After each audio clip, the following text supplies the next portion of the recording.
네, 오늘 말씀은 지난주에 이어서 계속 이제 말씀 나누는데 로마서 8장 14절부터 30절까지 말씀, 이제 서두를 나누다가 이제 마무리했는데 지난주에 나머지 부분들 같이 나눌 거고요.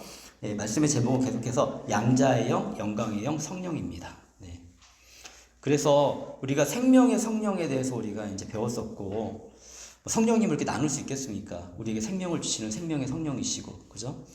그 다음에 지난주에는 우리가 양자의 영이 되었다. 양자의 영이시다. 우리를 양자 삼아 주신다는 거예요. 양자의 영이라는 거는 성령님이 양자라는 게 아니라 우리를 양자 삼아 주신다. 그러면 양자 삼아 주신다는 게 뭔지 기억나십니까? 예, 지난주에 허민자 집사님 양자가 양적이냐 이렇게 말씀하셨잖아요. 근데 그게 아니라 이제 우리가 원래는 하나님의 자녀가 아니었고 그냥 피조물이었는데 이제는 하나님의 자녀를 여김을 받는다는 거예요, 저희가. 그러니까 하나님의 가족이 된다는 거예요, 이제는. 하나님한테 예수님이 중요하신 분이잖아요, 그죠? 그만큼 우리도 이제 중요한 존재가 됐다. 그리고 하나님께서 그만큼 관심을 가져주는 존재가 되었다. 그래서 예수님을 통해서 오는 모든 복들이 우리의 것도 될 수가 있는 거예요. 그러면서 이 또 성령은 영광의 영이십니다. 그래서 우리가 이런 영광을 받을 수 있도록 우리 인도하시는 분이 그 성령님이십니다. 이거를 오늘 말씀에서 계속 이제 알려주시는 겁니다. 지난주 말씀도 조금 잠깐 기억을 이제 다시 더듬기 위해서 보겠습니다. 14절에 이렇게 말씀하셨죠. 하나님의 영으로 인도함 받는 사람은 누구나 다 하나님의 자녀입니다. 하나님의 영은 성령님이시죠. 그러니까 성령님으로 우리의 삶이 인도되는 사람은 다 하나님의 자녀이다. 말씀해주고 있고, 그 다음에 여러분은 또다시 두려움에 빠뜨리는 종사의 영을 받은 것이 아니라, 이거는 죄죠. 죄를 말하는 거예요. 그 죄의 종이 아니라 자녀로 삼으시는 영을 받았습니다. 이게 바로 이제 성령님이시죠. 그래서 우리는 그 영으로 하나님을 아빠, 아버지라고 부릅니다. 그러니까 하나님을, 지난주도 얘기했지만 하나님을 아빠라고 부를 수가 없어요. 저희 유대인의 율법에 따르면은. 우리가 이제 그 시대에 어떤 율법을 이렇게 좀 느끼지 않기 때문에 하나님 아빠로 부를 수 있지 생각할 수 있습니다, 저희들은. 근데 그때 당시 사람들은 이게 엄청난 거였거든요. 엄청난 거였기 때문에 이런 거를 비슷해요.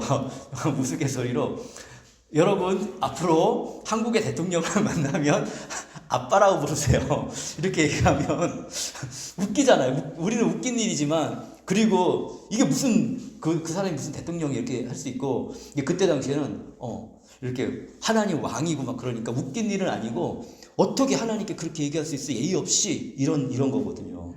그런 거였습니다. 근데 진짜 아빠가 됐다는 거예요. 그러니까 아버지도 아니고 사실은 아빠, 아버지 써 있는데 이 원어로 보면 아빠야, 아빠. 아빠라고 부르는 거. 보통 이제 이스라엘 사람들이 아버지를 부를 때 친근하게 부르는 거 아빠라고 부르잖아요. 16절에 바로 그때 그 성령이 우리의 영과 함께 우리가 하나님의 자녀인 것을 증언하십니다. 성령의 역할 중에 하나가 뭐냐면 우리가 하나님의 자녀인 것을 증언하신다. 그러니까 성령님이 우리 안에 없으면 우리를 증언해 주지 않겠죠, 그죠? 그러니까 예수님을 믿어야 그 성령님께서 우리가 하나님의 자녀인 것을 증언해 주는 거예요. 그래서 웅련이 너는 저 웅련이는 예수님을 받아들였고 나와 함께 지냈습니다. 그는 하나님의 자녀입니다. 라고 증명해 줘요, 성령님께서. 하나님 자신이잖아요, 성령님이. 17절에 그러면 우리가 자녀면 뭐냐? 이로운 점이 상속자이다. 그러니까 하나님으로부터 받는 모든 것들을 받을 수 있다는 거예요. 그래서 우리가 그리스도와 함께 영광을 받으려고 그와 함께 고난을 받으면 우리는 하나님의 이 정하신 상속자여 그리스도와 더불어 공동 상속자입니다. 사실은 그래서 영광도 받지만 고난도 있다는 그리스도의 삶에는. 그래서 18절에 현재 우리가 겪는 고난은 장차 우리에게 나타날 영광의 견주면 아무것도 아니라고 나는 생각합니다. 이제 우리는 현실적으로 고난이 좀 있을 수 있지만 로마인들이 겪는 그런 고난은 아니었어요. 근데 로마의 기독교인들이 겪는 고난은 좀 많이 힘들었거든요. 이렇게 여러 가지 이제 경제적으로도 어렵고 환경적으로도 어렵고, 또 그때 당시 기독교는 아주 소수 종교였고 점점점 이제 많은 사람이 믿긴 했지만 로마의 수많은 우상들 가운데 살아남은 하나님을 경외하는 사람들이었기 때문에 고난이 있었습니다.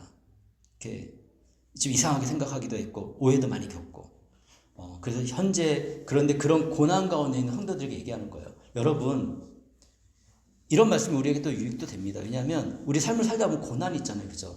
여러분, 근데 이 고난이 끝이 아니에요. 그리고 그들은 정말 변하지 않을 것 같은 고난이었거든요. 그럼에도 불구하고 여러분, 영광이 남아 있습니다. 얘기하는 거죠. 그리고 그는 고난 가운데 또 사실은 기쁨이 있었어요. 고난 가운데 또 더 이렇게 애틋한 사랑도 있고요. 고난 가운데 또 그 고난을 이겨내게 나가면서 이렇게 하나 되는 그런 마음들. 그런 것들이 사실은 또 우리에게 행복을 가져다 줍니다. 예. 그래서 우리가 아무리 힘들고 어려운 과정도 이렇게 겪었지만 들이켜보면 그런 순간이 있어요. 그런데 그때 어려울 때 같이. 가장 힘든 게 뭐냐? 고난이 있는데 그게 혼자일 때가 외로운 거예요. 힘든 거예요. 예. 그게 진짜 힘들거든요. 근데 적어도 이제 그런 이들에게는 함께 그 고난을 견디는 사람도 있었고 영광의 소망들도 있었다는 거죠. 교회가 그런 역할을 하는 겁니다. 우리 혼자 힘들었잖아요. 근데 교회랑 공동체는 이렇게 와가지고 함께 예배드리고 그러면서 또 마음도 나누고 함께 기도하면서 이렇게 그래 우리가 지금 힘들지고 내가 힘든 상황이지만 같이 기도합시다. 그리고 기도하고 또 실제적으로 도울 수 있는 거 같이 도와가면서 그러다 보면 고난이 이제 영광으로 바뀌는 거죠. 네, 이렇게. 그리고 이 땅에서 천국도 좀 맛보게 됩니다. 19절에 피조물은 하나님의 자녀들이 나타나기를 간절히 기다리고 있습니다. 이제 여기부터 이제 말씀 나눌 건데 이 말은 또 뭐냐면 피조물이라는 건 뭐예요? 우리 자신도 피조물이고 대자연도 피조물이고 그죠? 모든 것들이 다 피조물입니다. 피조물은 무엇을 기다리냐면 하나님의 자녀들이 나타나기를 기다리고 있어요. 그러면 하나님의 자녀들은 누구냐? 바로 우리들입니다. 원래는 하나님과 인간과 피조물은요 서로 질서가 있고 사랑하는 관계였어요. 이거를 이제 어디서 알 수 있냐면 창세기를 이렇게 공부해보면 알 수 있어요. 창세기 사실 1장 2장에서 알 수가 있어요.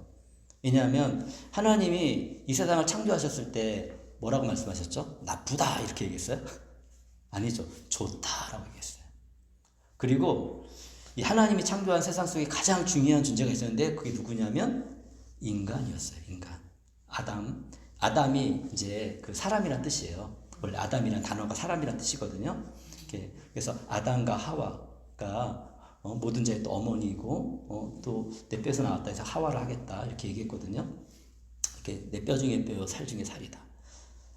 그래서 여기에서 결혼의 원리도 있고 다 있습니다.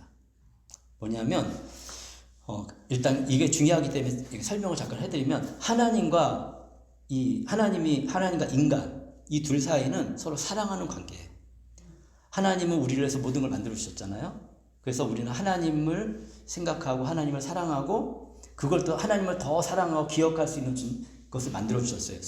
사랑은 선택해야 되잖아요. 그러기 위해서 만들어 주신 게 뭐냐면 선악과다. 선악과가 있음으로 인해서 우리가 그것을 볼 때마다 누구를 떠올릴 수 있냐면 하나님을 떠올릴 수 있는 거예요. 그때 당시에는. 그래서 하나님이 이거 먹지 말라고 했어. 이걸 모든 게 완벽하기 때문에 그러면서 이 모든 것들은 하나님을 통해서 우리가 이렇게 누리고 있는 거야. 그래서 하나님의 만드신 질서 안에서 인간 하나님을 사랑하고 그러면 우리가 또 뭘 하냐면 세상을 관리해요. 피조물과 관계된 거거든요. 피조물과 우리의 관계는 뭐냐면 서로 사랑하는 관계예요. 인간은 세상을 돌보고 정복하고 다스리라고 했거든요. 우리가 돌보고 그러면 이 피조물은 우리에게 필요한 걸 공급해줘요. 우리에게 필요한 게 뭐가 있습니까? 깨끗한 산소, 깨끗한 물, 또 음식, 영양 이런 것들이 피조물들을 통해서 우리가 얻는 거잖아요. 그죠? 지금도 사실은 그 원리가 작동하고 있는 거거든요. 그 원리를 통해서 우리가 지금 이걸 이렇게 경험하고 받아들이고 이렇게 살아가고 있는 것입니다. 이런 사랑의 관계였어요. 근데 이게 깨져버린 거예요. 그래서 하나님과 인간과 이 피조물의 관계가 사랑의 관계인데 딱 하나로 깨진 거예요. 뭐냐면 사람이 선악과를 먹기로 한 거예요.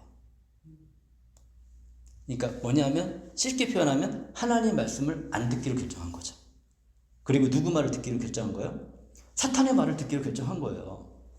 그러니까 우리는 지금도 마찬가지거든요. 하나님 말씀대로 살래? 아니면 세상은 사실은 그 깊은 곳에는 사탄이 있기 때문에 사탄이 가르쳐주는 그런 가치관으로 살래? 우리는 예수님을 믿으면, 예수님 안 믿을 때 이런 갈등이 없는데 예수님 믿으면 시작되는 갈등이 이겁니다.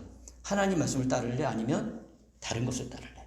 이렇게 명확하게는 사탄이 만든 세상 속에, 사탄이 이게 해방론 세상 속에 만들기 하나님 만드셨으니까 해방론 세상 속에 우리가 선택하게 되는 거. 근데 그때 첫 번째 사람 아담이 이제 따먹은 거죠. 하와가 따먹고 아담에게 줘서 아담도 같이 먹은 거예요. 하나님 말씀 안 듣기를 결정한 거예요.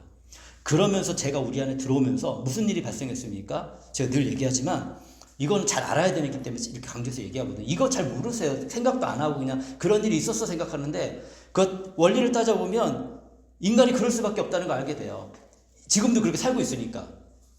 아담이 땅 따먹고 사서 하나님은 어떤 분이냐면 하나님은 그래도 우리를 사랑하시는 분이에요. 아담은 부끄러워서 숨었죠. 그죠? 근데 하나님이 어떻게 합니까? 아담이 하나님 찾아갔어요? 절대 그렇지 않습니다. 인간 하나님 찾아가지 않습니다. 인간의 특성은. 하나님이 찾아오세요. 서느라 오후에 하나님이 내려오셨어. 그리고 아담을 찾아보니까 아담이 안 보여. 어디 계신지 다 알지. 근데 질문하시는 거예요. 아담은 어디 있느냐? 그러니까 아담이 대답은 해요. 하나님 제가 이렇게 부끄러워 숨었습니다. 하나님이 다 아시죠. 그러니까 내가 먹지 말라고 하는 거 먹었냐? 그랬더니 먹었냐 했을 때 아담이 이렇게 했으면 얼마나 좋을까? 이 원리를 우리 알고 있으니까 예수님 시대이기 때문에 알잖아요. 뭐냐면 하나님 앞에 회개를 하면 돼. 그게 하나님이 주시는 너무 놀라운 거예요. 회개. 회개란 뭐냐면 우리 죄를 고백하는 거예요. 하나님 제가 잘못했어요 라고 얘기했으면 세상은 달라졌을 겁니다. 하나님이 용서 안 하시는 분이 아니거든요. 자기 아들을 죽여서 용서하시는 분이신데 근데 그걸 안 한 거야 아담이. 그리고서 제가 이끄는 대로 소리를 내버렸어요. 하나님 내 뼈 중에 뼈요 살 중에 하가 아니라 저 여자 때문에 하와 때문에 제가 먹었어요 하나님. 그러니까 하나님 또 하와한테 물으죠. 하와는 똑같은 인간이잖아요. 그러니까 하나님 뱀 때문에 먹었어요. 이 세상을 창조하시고 만드신 분은 누구예요? 그 뱀도 그 사탄도 존재하게 된 건 결국에는 하나님이 안 만들었으면 없잖아요. 그죠? 그러니까 손가락이 어디로 가요? 결국에는 하나님께로 가는 거예요. 하나님께. 그런 원리대로. 근데 그 순간 뭐냐면 인간과 자연, 하나님과 관계가 다 깨져버린 거예요. 인간은 하나님 감사하고 경외하고 살아가야 되는데 인간이 잃어버리죠. 구약의 역사가 이걸 알려줍니다. 하나님이 아무리 알려줘도 끊임없이 배반하는 인간의 모습을 구약의 역사가 우리를 알려줘요. 그리고 지금 자연 현상, 지금 자연이 우리를 얼마나 힘들게 합니까? 근데 자연이 힘들게 하는 이유가 있죠. 우리 다 알잖아요. 그죠? 왜 인간이 자연을 보호해야 된다고 얘기하고 있어요? 인간이 똑똑하고 좋긴 좋아요. 하나님의 창조의 능력이 있기 때문에 우리가 세상을 막 바꿔나가는 그런 걸 할 수 있어요. 왜냐면 우리 하나님 닮았기 때문에 그걸 할 수 있거든요. 근데 우리가 그걸 통해서 우리 유익도 취하고 뭐 좋은 것도 만들고 이렇게 편리하게 다 만들어 쓰고 있지만 이 건물도 세우고 이렇게 좋은 환경을 만들잖아요. 여름에도 시원하게 에어컨 틀잖아요. 그죠? 근데 결국에는 이런 것들 때문에 어떤 일이 다가오고 있습니까? 자연이 상처를 받죠. 하나님이 원래 만드신 거에서 변화가 일어나죠. 자연 속에. 우리가 막 오염시키고 그러니까 어떤 인간이 존재하느냐에 따라서 자연도 혜택이 달라지는 거예요.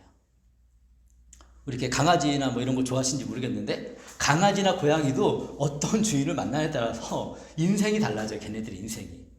하나님을 경외하는 사람을 만나면 적어도 이 강아지나 이런 것들을 막 너무 함부로 대하진 않을 거라고요. 막 버리고 막 이런 것들도 양심상 그게 잘 안 된다고 하나님 알기 때문에. 그리고 이런 것들을 또 배워야 되고 교회에서도 그래야지 되는데 이제 또 모르기 때문에 또 그런 것도 다르게 생각할 수 있거든요. 근데 우리가 그런 존재가 아니에요. 하나님 앞에 질서가 생긴다는 건 뭐냐면 하나님이 창조하신 원리대로 우리 돌아가는 거예요. 그래서 우리 자연 보호해야 됩니다.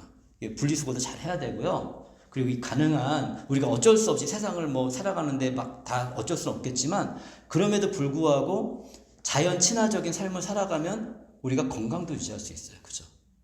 그렇잖아요. 이렇게 곰곰이 생각해보면 그게 맞다니까요. 저도 이걸 다 하나님을 믿으면서 저 의심을 되게 많이 한 사람이라서 생각을 많이 해요. 이런 것들에 대해서. 도대체 하나님 믿는 게 우리에게 무슨 유익이 있어? 그리고 하나님 믿으면 정말 우리 안에 놀라운 변화가 일어나고 그리고 말 그대로 피조물이 자녀들이 나타나면 그러면 혜택을 보겠냐고요. 혜택을 보죠. 하나님의 자녀들이 나타난다는 것은 이런 원리를 알고 깨달은 믿음의 사람들이 살면 그래서 옛날에 막 부흥의 시기에는 뭐 그런 얘기도 있어요. 웨슬리 뭐 이렇게 뭐 그 여러 가지 이제 부흥의 시기였거든요. 근데 어떤 지역에는 당나귀까지 혜택을 받다고 그러는 거예요. 옛날에 사람들이 막 때리고 광산 지역인데 막 때리고 그랬는데 예수님을 믿으니까 그걸 안 하는 거야. 이게 당나귀도 혜택을 받다 뭐 이런 간증이 있어요. 예수님을 믿으니까 악한 사람들의 변화가 일어난다. 그런 겁니다. 우리는 원래 다 악합니다. 이기적이고 자기중심적으로 살아가고, 그리고 내가 잘 예쁘게 산다고 해도 예쁘게 살 수 없는 환경이 우리를 공격할 때가 있어요. 내가 성실하게 뭐 직장 생활을 하는데, 그런데 직장에서 불이한 것을 막 요구할 수 있다고 우리한테, 그러면 신음하며 아파하면서 피조물하고 똑같아. 우리도 어쩔 수 없고, 근데 또 이렇게 당장 직장을 그만둘 수도 없는 문제고, 그러니까 이런 것과 우리가 싸우면서 살고 있죠. 그러니까 지혜가 필요한 거예요, 우리에게. 그런 것 때문에 하나님 지혜를 구하고 기도하고, 하나님 그리고 저를 정말 좀 높여주시고, 주님 저를 좀 세상 속에서, 그래도 지금은 제가 어쩔 수 없죠. 제가 지난번에도 얘기했잖아요. 그렇지만 내가 뭔가 해나갈 때는 하나님의 양심을 가지고 해나갈 수 있는 믿음의 사람이 되게 도와주십시오. 사실 많은 기업가들 이런 것들과 싸우는 기업가들도 있고요. 그냥 포기한 크리스찬인데 포기한 기업가들도 있는 거 저도 인정을 합니다. 근데 적어도 우리가 한 생을 살아가는데, 나중에 하나님을 한번 알면, 이렇게 우리가 하나님께 사실 꼭 끼었거든요. 그래서 이렇게 뭐 평생 뭐 하나님 없이 살 수도 있어요. 없는 것처럼 살 수 있어요. 근데 누구든지 다 죽음을 맞이하게 되거든요. 육체적인 죽음. 그 순간에 후회하게 되고, 그리고 그 순간에 내가 헛살았구나 이런 말 하는 것보다는, 우리가 하나님의 질서를 쫓아서 하루하루 살다 보면 행복이라는 것이 무엇인지도 우리가 경험할 수 있고, 더불어서 죽는 순간에도 편안하게 죽을 수 있어요. 하나님 품에 안길 수 있는 소망을 가질 수 있어요. 후회하는 것보다는. 그래서 피조물들도 하나님의 자녀들이 나타나기를 간절히 바라고 있는 거예요, 지금. 네, 그 얘기를 하고 있습니다. 20절에 피조물이 허무한데 굴복하지 지금은. 하나님이 그렇게 하신 거예요. 근데 이게 하나님의 원리예요. 그건 자의로 그렇게 한 게 아니라 굴복하게 하신 그분이 하나님이잖아요. 그렇게 하신 것입니다. 예, 그래서 왜냐하면 다 우리를 위해서, 그러니까 이 하나님의 계획이라는 게 그래서 너무 놀라운 거예요. 나중에 사도 바울이 감탄하거든요. 이런 걸 얘기하면서 스스로 감탄해요. 이거 설명하면서 놀랍도다 하나님의 그 은혜요. 얘기하면서 얘기하고 사도 바울이 이게 다 그러니까 자기도 정리해 나가고 설명해 가면서 이 11장에서 감탄합니다. 그렇게 하신 것입니다. 그러나 소망은 남아있습니다. 이게 우리에게 큰 희망입니다. 소망이 남아있다. 피조물도 소망이 남아있고 우리들도 소망이 남아있어요. 지금까지의 삶은 어쨌든지 앞으로 하나님은 우리에게 소망을 주실 것입니다. 21절, 그것은 곧 피조물도 썩어짐의 종살이에서 해방되어 영원한 것이 영원하지 않게 됐죠. 인간이 죽게 되면서 세상도 그죠, 원리대로 흘러가지만 다 죽고 살아나고 다시 이런 것들이 계속 있잖아요. 그죠? 내가 천국에 가보지 않았기 때문에, 성경에서도 그걸 묘사하지 않기 때문에 정확하게 그런 건 모르겠습니다. 근데 말씀에 의해서 이렇게 그 정도 얘기하고요. 하나님의 자녀가 누릴 영광의 자유를 얻으리라는 것입니다. 우리가 영광을 얻잖아요. 그러면 우리 집에 있는 강아지도 고양이도 하나님의 은혜를 받을 수가 있는 거고, 그리고 그것뿐이겠습니까? 우리 가족도 영향을 받는 거예요. 그렇잖아요. 한 사람, 저희 집도 한 사람으로 시작했습니다. 저희 할머니 한 사람으로. 근데 천국에서 보시면서 기쁘겠죠. 그래도 이렇게 손자 둘 다 예수님 믿고 한 명은 목사도 됐고 또 하나님 안에서 잘 살고 있으면 너무 기쁜 거 아니겠어요? 누군가가 기도했다니까요. 저희 영혼을 위해서. 이런 걸 다 보지 않았지만, 근데 그분의 기도는 살아서 지금 하나님의 일을 이루어가고 있잖아요. 제가 제 할머니가 완벽해서 뭐 그런 얘기 하는 거 아닙니다. 저희 할머니도 연약함도 있고 인간이기 때문에, 그래도 연약한 인간이 하나님께 기도하니 놀라운 일이 일어납니다. 이게 바로 하나님의 자녀가 누릴 영광된 자유예요. 이 땅에서도 누리고 뿐만 아니라 영원한 천국에서도 그걸 누릴 수 있다는 거예요. 그게 은혜인 거예요. 그래서 욕심 부릴 필요도 없습니다. 이만큼 하나님 주신 만큼 거기서부터 시작하면, 그래도 젊으면 젊을수록 좋은 거죠. 젊어서 예수님 믿으면 훨씬 좋습니다. 그러면 더 가능성이 있고, 이렇게 또 그러면서 이제 가정도 만들어가고 자녀도 키워가고 또 나이가 들어가고, 그러면서 인생 가운데 그러니까 하나님을 믿는 믿음이 더 견고해지는 거예요. 예. 그게 너무 진짜 감격이 되고 은혜가 되고 다 그렇게 우리 성도님들 다 그걸 경험했으면 좋겠어요. 성도님들 우리 중국인 성도님들까지 전부 다 경험했으면 좋겠습니다. 22절에 23절에 모든 피조물이 이제까지 함께 신음하며 이해하겠죠. 사도 바울이 무슨 말을 하는지. 함께 해산의 고통을 겪고 있다는 것을 우리가 압니다. 사도 바울은 아기를 낳아보지도 않았고 결혼도 안 했어요. 근데 해산의 고통이 얼마나 힘들면 보긴 했겠죠. 그죠? 이 해산의 고통이 있다는 거예요. 예. 그뿐만 아니라 첫 열매로서 성령을 받은 우리도 자녀로 삼아 주실 것을 곧 우리 몸을 속량하여 주실 것을 고대하면서 속으로 신음하고 있습니다. 예. 여기 보면 이거를 조금 이제 그냥 넘어가면 확 넘어가겠지만 조금 생각해 봐야 될 이게 이제 내용이에요. 우리가 이미 다 구원 받았잖아요. 그죠? 구원 받았는데 사도 바울이 또 이상한 얘기, 해산의 고통 하면서 첫 열매에서 성령을 받은 우리도 고대하면서 속으로 신음하고 있습니다. 이제 이거를 그래서 우리 이제 이 성경을 연구하시는 분들이 이걸 어떻게 우리 해석해야 될 것인가 고민을 많이 했어요. 그러면서 이런 단어를 만들었어요. 이미와 아직의 원리. 이미는 뭐냐면 우리가 신분상으로 이미 구원받은 사람이에요. 그런데 하나님이 이미 구원받은 사람인데 이제 쟤도 고민해봤거든요. 그럼 왜 아직이 필요하냐?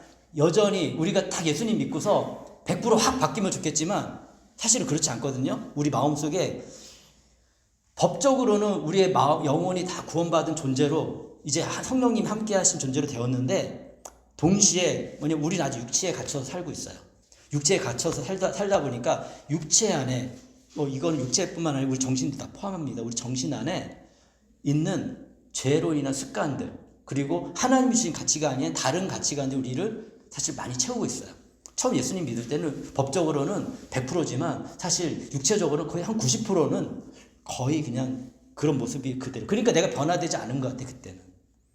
그런데 뭐냐면 과정이 필요한 거예요. 고대하면서 속으로 신음하는 과정. 이 신음하는 과정은 각자 좀 다 다릅니다. 관계의 문제일 수도 있고 성격의 문제일 수도 있고 어떤 영적인 문제일 수도 있고 또 가정의 재정적인 문제일 수도 있고 여러 가지 문제들이 이런 가치관들이 우리랑 싸울 거예요. 싸우는데 근데 이런 과정을 통해 놀라운 건 내가 정말 하나님의 놀라운 기적을 경험해요. 이게 더 기적인 것 같아. 그냥 이렇게 나의 연약함을 내 스스로 인식하고 그러면서 변화된 나를 발견하게 되는 거예요. 근데 날마다 발견하게 돼요. 시간이 흘러가면 흘러가서. 그래서 성령 충만한 그리스도인은 진정으로 성령 충만한 그리스도인은 날마다 새롭고 날마다 뭔가 좀 더 발전된 나의 모습을 발견하게 되는 거예요. 근데 성령 충만하다는 거 이거는 여기서도 잠깐 이제 얘기하겠지만 여러 CCC에도 이런 훈련을 하거든요. 들어보기도 했을 텐데 고민을 했어요. 정말 그런데 한순간에서 성령 충만할 수 있을까? 뭐가 성령 충만이지? 저 고민을 되게 많이 했거든요. 근데 지금 점점 더 알아가는 건 늘 얘기하는 겁니다. 뭐냐면 날마다 우리 마음을 하나님께 두는 거예요. 그러면 그게 성령 충만한 거예요. 그러니까 우리 매일마다 선악과를 대면하거든요. 우리 모든 일에 탐악과를 계속 대면해요. 그런데 하나님 말씀을 모르면 그냥 모르는 대로 행동했어. 근데 이제는 하나님 말씀을 아니까 그 하나님의 진리 가운데 내가 어떻게 이 일을 판단하고 결정하고 살아갈 것인가 할 때 하나님을 의지하고 하나님께 신음하고 고통하며 기도하며 이 일을 나가는 것과 그냥 하나님은 좀 잊어버리고 그냥 내 옛 습관대로 행동하는 것과는 이게 결과도 다르고 이렇게 근데 이것과 싸우는 거예요. 평생 싸우는 거예요. 그래서 이미 구원을 얻은 성도는 안에서 전쟁이 시작됩니다. 가치관의 전쟁, 생각의 전쟁, 행동의 전쟁. 그게 바로 신음하는데 우리가 이런 걸 할 가치가 있죠. 그렇게 되면 나만 복된 게 아니라 나를 둘러싸고 있는 주변에 환경 있는 사람들이 복되게 되고 사실은 사람 마음은 다 똑같아요. 제가 중국에서도 전도를 열심히 해봤는데 전혀 예수님 모르는 친구, 예수님에 대해 전혀 들어보지 않은 사람들도 다 원하는 게 뭔지 아세요? 행복한 삶이에요. 행복한 삶. 이제 세상적인 가치 속에 행복한 삶이라는 건 뭐 좋은 직장에 뭐 집도 사고 그리고 차도 한 대 있고 여유로운 재정 생활과 뭐 해외여행도 좀 다니고 이런 것들이 이제 그들도 똑같아요. 근데 그걸 진짜 그것이 내 삶에 있었을 때 그게 진정한 행복이 되게 하려면 뭐가 있어야 될까요? 예수님이 그 안에 있어야 되고요. 그래야 그것을 성취해도 내 안에 그 누리는 기쁨을 누릴 수가 있어요. 그 모든 게 갖춰져 있지만 외로운 사람도 있고요. 가족하고 즐겁게 여행 갔지만 싸우는 경우도 되게 많잖아요. 그죠? 왜 그렇겠어요? 왜 싸우겠어요? 똑같아요. 내가 맞다니까 네가 틀리고 이거예요. 내가 하자는데 왜 안 해가지고 이런 일이 발생했니? 저도 옛날에 많이 했습니다. 예수님 믿고 나서도. 이게 순간순간 우리가 근데 이거 이렇게 해놓고서 뭔가 이렇게 좀 어려우면 이 신음하면서 내가 잘못했구나 하는 신음이 있느냐? 아니면 원래 뭐 이대로 하는 게 맞지 하면서 내 마음을 강박하게 하고 다른 사람 배려하는 마음 없고 그냥 다른 사람에게 다 너 때문이야 이렇게 책임을 넘기느냐 이 차이예요. 근데 우리 마음이 점점점 바뀌어가는 거죠. 저는 나쁜 사람이었기 때문에 이 바뀌어가는 과정을 더 겪었기 때문에 더 이렇게 얘기할 수 있습니다. 이 하나님이 다 그래서 이렇게 또 말씀도 전하게 하시는 것 같아요. 나쁜 것도 다 경험하게 해보시고 24, 25절에 우리는 이 소망으로 구원을 얻었습니다. 이 소망이 눈에 보이는 소망은 소망이 아닙니다. 보이는 것을 누가 바라겠습니까? 소망이라는 그 가치를 얘기하는 거예요. 우리가 보이지 않는 것을 바라면 참으로 기다려야 합니다. 이런 본문을 이해할 때 당시의 상황을 우리가 이해를 많이 해야 돼요. 정말 힘들었거든요, 그들은. 그리고 저도 그때는 사실 제가 힘들 때 이 본문을 가지고 이렇게 누군가 나에게 설명해 준 건 없었지만 만약에 지금 내가 정말 어렵고 힘들었을 때 이 본문을 봤다면 굉장히 힘이 됐을 것 같아요. 그래, 내가 상황이 이렇고 절망적이고 힘들지만 그래도 참으면서 기다려야겠구나. 기다린다고 그냥 아무것도 안 하고 가만히 있는 건 아니에요. 그리스도인들은. 하나님 안에서 뭔가 작은 일을 시작하는 거죠. 그러다 보면 하나님이 길을 여신다니까요. 하나님은 진짜 그런 분이라는 걸 제가 확실히 느끼는 게 뭐 제가 경험상 느끼는 거지만 같이 움직이는 사람은 같이 움직여요. 그리고 이렇게 그랬을 때 도우시고 하시더라고요. 그러니까 모든 게 마찬가지예요. 내 직장 생활, 내가 뭐 직장을 통해서 뭔가 이루고 싶은 것들이 있을 거고 개인의 삶을 통해서 이루고 싶은 것도 있고 뭐 저 역시 이 교회를 개척하고 그리고 우리 유학생들을 돕고 섬기는 일을 제가 가만히 있었으면 아무 일도 일어나지 않았겠죠. 그죠?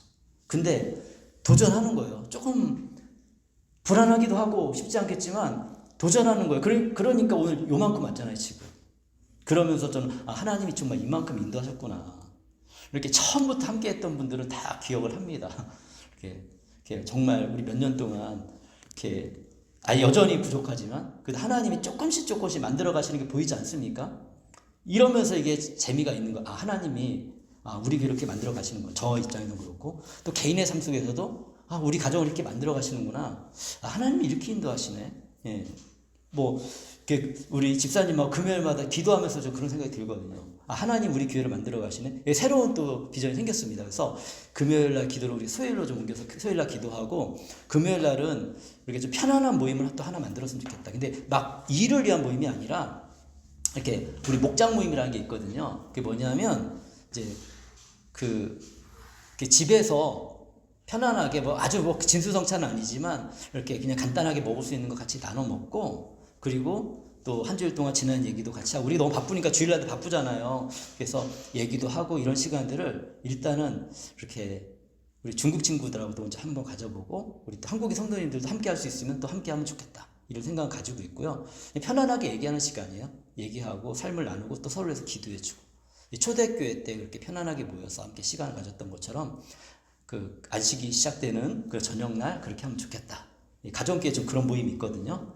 그리고 내가 좀 성장하고 뭐 이렇게 좀 이제 감당할 만 하면 또 다른 사람 섬길 수 있어요. 그런 내가 할 수 있거든. 금요일 저녁에 또 친구들 뭐 초청해서 같이 밥 먹고 얘기하고 쉬운 일을 아는데 쉽게 표현하면 CCC의 순장이라는 역할이 있는데 순장 같은 역할을 해주는 거예요. 뭐 당장 예수님 안 믿어도 좋은 친구가 되어주고 섬겨주고. 근데 이런 섬김을 통해 한 영혼이 구원받으면 그 간격이 진짜 큽니다. 네. 그러면서 나도 잘 되고, 바로 한 사람이 구원을 얻으면 내 주변에 예수님을 알지 못하던 또 다른 사람이 구원을 얻을 수 있는 기회가 또 시작되어지는 거예요. 헌신이 필요합니다. 그래서 이제 제가 먼저 헌신할까, 금요일 날 이제 제가 밥을 하고, 저희 아내 직장 생활을 하니까 음식을 좀 제가 잘 하거든요. 근데 많은 걸 못해요. 그냥 한 가지 단품, 시간도 별로 없고, 그러니까 해서 이렇게 또 이제 교회 우리 안 나오는 친구들이 있어요. 중국 친구들이 많아요. 그래서 고민했거든요. 이 친구들을 믿음의 길로 더 인도하고 싶고, 이 친구가 더 친해지고 싶고 잘 섬기고 싶은데 또 유학생들이 밥을 잘 못 먹더라고요. 그래서 일단은 그렇게 한번 시작해 보려고 합니다. 네, 기도해 주시고요. 네, 언제든지 오시면 환영입니다. 저희 집이 좀 좁긴 하지만 그래도 행복한 저녁 식사와 교제가 될 수 있을 겁니다. 네, 26, 27절에 이와 같이 성령께서도 우리의 약함을 도와주십니다. 이게 희망입니다. 성령님이 우리를 도와주시는데요. 우리는 어떻게 기도해야 할지도 알지 못하지만 성령께서 친히 이루다 말할 수 없는 탄식으로 우리를 대신하여 간구하여 주십니다. 가장 큰 중보자가 있습니다. 사실 이 중보자라는 이름은 예수님께만 붙일 수 있거든요. 하나님께만 붙일 수 있거든요. 우리를 대신해서 기도해 주는 거니까. 예, 우리를 대신해서. 그래서 원래 근데 우리 평범하게 이제 중보기도 이렇게 얘기하는데, 알고는 계세요. 저도 이것 때문에 막 따지는 사람은 아니에요. 저도 그냥 신학 공부할 땐 조금 이거 좀 중보라는 단어를 모르고서 쓰는구나 생각이 들었어요. 중보라는 단어는 그걸 할 수 있는 유일한 분 예수님이고, 우리는 도구라고 해요. 도구. 대신해서 이제 이렇게 뭐 기도해 주는 거, 다른 사람을 위해서 기도해 주는 걸 도구라고 하고, 성경에서 얘기하는 중보라는 거는 하나님의 격을 가진 분만 할 수 있는 예수님 그리고 성령님, 예, 그런 겁니다. 근데 그런 분이 우리를 위해서 기도해 주시면, 그러니까 우리의 삶이 점점점 좋아지는 방향으로 가는 거예요. 당장 눈앞에는 아닌 것 같은데 때로는 진짜 실패조차도 하나님이 놀랍게 인도하신다는 것을 확실히 알 수 있습니다. 그래서 사람의 마음을 깨뜨려 보신 하나님께서는 성령님이니까 깨뜨려 보실 거 아니에요. 성령의 생각이 어떠한지 아십니다. 하나님이 당연히 한 분이시니까 어떠한지 아시고, 성령께서 하나님의 뜻을 따라 성도를 대신하여 간구하시기 때문입니다. 네. 그래서 28절에 하나님을 사랑하는 사람들, 곧 하나님의 뜻대로 부르심을 받은 사람들에게는 모든 일이 서로 협력하여 선을 이룬다는 것을 우리는 압니다. 그렇기 때문에 우리 안에 모든 것들이 협력해서 선을 이루는 거예요. 나쁜 것들도, 힘든 것들도. 정말 그래요. 저는 이런 거 많이 경험해 봤거든요. 시간이 없어서 다 막 얘기할 수 없겠지만 그래도 얘기한다면 뭐냐면 두 가지만 얘기할게요. 한 가지는 중국에 있을 때 안전이 굉장히 어려움이 되게 많았거든요. 근데 막 그래서 하루 만에 막 장소를 옮기고 막 이런 일이 있었어요.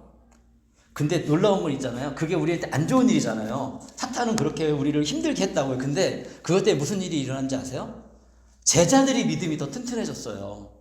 그 전까지는 제 이름으로 막 등록하고 되게 불안했는데, 제자들이 나서서 이렇게 안 된다고, 그리고 또 위험하니까 자기 이름으로 하겠다고. 와, 저 너무 감동받았습니다. 이런 제자들이 있다니 너무 감사했어요. 그거는 뭐냐면 책임지겠다는 거예요. 혹시나 문제 발생하면 내가 책임지겠다. 그런 믿음을 가지는 게 얼마나 감사합니까? 또 한 가지는요, 코로나가 있었잖아요. 코로나 진짜 우리 힘들었잖아요. 그죠? 근데 저도 코로나가 힘들지만 저는 새로운 시작이었다니까요. 중국 학생들을 제가 사랑하고 섬기기 원하지만, 제가 섬길 수 있는 게 그냥 이제 뭐 좋은 거죠. 하나님 말씀 전하는 거니까 좋은 건데 그 외에는 못했었어요, 사실은. 근데 코로나19 동안 하나님 제 마음 가운데 어떻게 도울 것인가 생각했는데, 뭐 제가 만날 수가 없으니까, 저를 만나주지도 않으니까 애들이. 그래서 시작한 게 뭐냐면 한국어 공부를 한 거죠. 한국어 가르치는 공부를 했고, 그랬더니 지금 그것 때문에 학생들이 저를 만나고, 이렇게 너무 신기한 거예요. 내가 이렇게 나이가 이렇게 들었는데도 이 젊은 친구들을 만나서 가르칠 수 있어. 그리고 아이들이 되게 기뻐하고 좋아하고, 이런 것들 보면서 코로나19가 모든 사람에게 힘든 일이었지만 하나님을 믿고 있는 저에게는 사실 새로운 기회가 됐고, 그때 교회를 개척하기도 했고, 지금 이런 모양이 만들어가지고 있어요. 그러니까 별의별 일이 우리 인생에 다 많을 건데, 그럼에도 불구하고 하나님이 협력해서 선을 이루시는 분이시다. 네. 어렵고 힘들 때마다 기도하십시오. 하나님, 신음하는 거예요, 하나님한테. 그러면 하나님이 놀랍게 바꿔주십니다. 29절. 하나님께서 미리 하신 사람들을 택하셔서, 이게 시간이 너무 다 돼서 이렇게 아무래도 이거를 좀 설명하기에는 너무 좀 중요한 부분이라서 좀 더 설명을 해야 되거든요. 근데 지금 57분이기 때문에 여기까지만 하겠습니다. 여기까지 다음 주에 2절 더 하고 그 다음 내용을 더 하도록 할게요. 그래서 이렇게 여러 가지 내용이 있지만 한 가지만 우리 기억했으면 좋겠어요. 하나님은 성령님이 우리 안에 계시고 성령님 우리를 도우시고 우리를 영광의 길로 인도하시는 분이시다.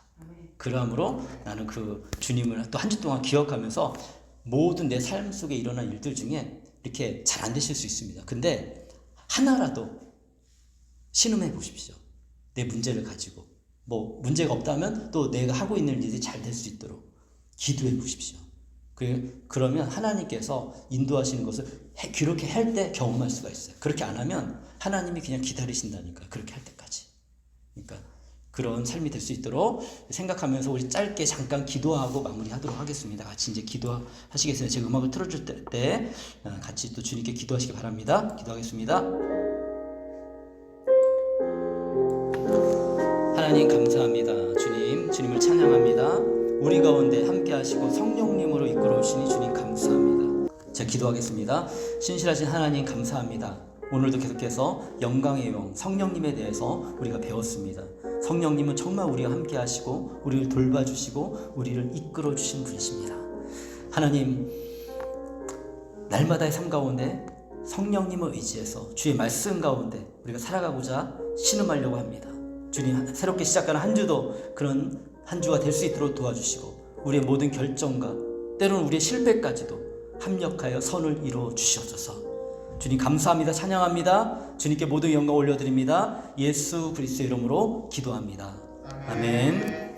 이제는 우리 주 예수 그리스도의 은혜와 하나님의 사랑과 성령님의 함께하심이 성령님을 의지하고 말씀을 의지해서 믿음으로 하루하루를 살아가는 우리 그렇게 결단하는 우리 모든 성도들에게 지금부터 영원까지 함께 있을지어다.